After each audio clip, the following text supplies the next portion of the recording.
One of my most asked questions is, Shannon, what's your process for videos? And I have to preface this with saying that this has changed over time, because if I would have told you to do all these things now, I would have been so overwhelmed. And you know me, my whole goal is to make things less overwhelming, simple, and easy for you to do. I do that with my strategy clients, and I also do that with my coaching clients. So in the beginning, you just want to take things simple. And so I'm going to go through this process that I do every month or 2 months for videos, and I'll kind of say this is something I ended up editing in, yada, yada, yada. All right. Okay, so the first thing I do is brainstorm my topics. I will sit down and I will brainstorm 12 topics at once, and I will basically make a series of videos because it's a step process, right? In the beginning, I didn't have topics, so I just started asking people what they wanted to know. So always be asking, what do you need help with? How can I help you? How can I serve you? The second thing that I added in after a few months was batch recording. So once every other month, I will record 4 to 8 videos.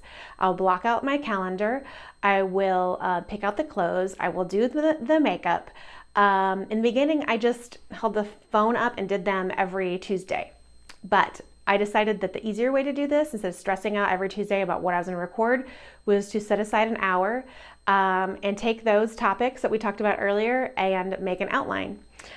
Which leads me to the next one. Write down notes. This is a 3-purpose process for me. There's 3 reasons why I do this. I post these notes to my phone to remind me to look at the camera. It keeps me on track, and it also helps me when it's caption writing time. I use a tripod, lighting, and a mic, and my phone. I don't use anything else to record my stuff. What is new? The tripod is definitely something I added a year ago. The lighting is something that I added just recently. I was using a light off my window, which is right here, but I found that I needed more light. I also found that you could hear me better if I had a mic on. So I bought like a $20 mic, I think it was. And yes, I don't use anything fancy except my phone. Will I eventually go to a fancy dancy videographer? Maybe, I don't know. But for now, I am just doing these myself in my office.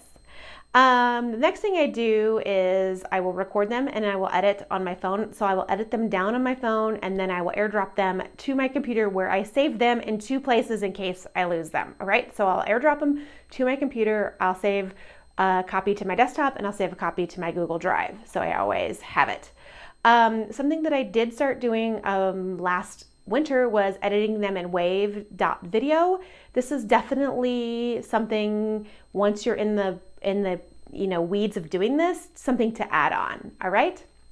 And then the next thing I do is after I edit them in Wave, is I schedule them out on social media, and I actually batch that as well. So every Friday I batch out my social media scheduling for the next week. I go to my handy dandy video thing on my computer. I edit them in Wave, and then I have a process for all the social networks. All right, so what I want to know is, what did you learn, and where will you start in your video making journey? I want to know. If you love these tips and other tips that I've given you, I have an amazing Facebook community, the Simplified Tribe. Links below or in the profile. I would love to have you. It's free, and I'm in there all the time giving free advice. Have a great day.